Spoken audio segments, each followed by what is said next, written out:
High, আমি সায়ন্তন আর তোমরা দেখছো আমার bulking journey. Trust me, bulking is not a easy thing. আমি জিম যখন জয়েন করি তখন 55 কেজিতে স্টার্ট করেছিলাম। আমার হাইট আর এজ অনুযায়ী এটা ডেফিনেটলি আন্ডারওয়েট। এটাকে বাড়ানোরই চেষ্টা করছি।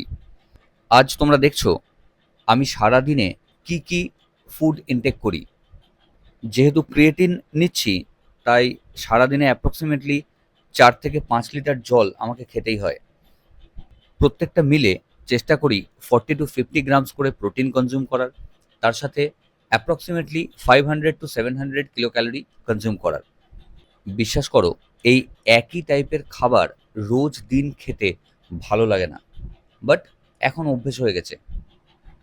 সকালে ভাত, ডাল, সবজি, তার সাথে ডিম সেদ্ধ, টিফিনে ওটস আর ডিমের অমলেট, তার সাথে সয়াবিন সেদ্ধ, একটা তরকারি, কলা, বিকেলবেলায় প্রি ওয়ার্কআউটে একটা প্রোটিন শেক, রাতে আবার ভাত, ডাল, সবজি, আলু সেদ্ধ, ডিম সেদ্ধ। আমার জিমের কোচ প্রথম দিকে আমাকে একটা কথা বলতো, মাসল বা বডি জিমে তৈরি হয় না, তৈরি হয় রান্নাঘরে। কথাটা সেদিন বুঝিনি, তবে এখন হাড়ে হাড়ে টের পাচ্ছি। ভালো থেকো সকলে, দেখা হচ্ছে পরের ভিডিওয়।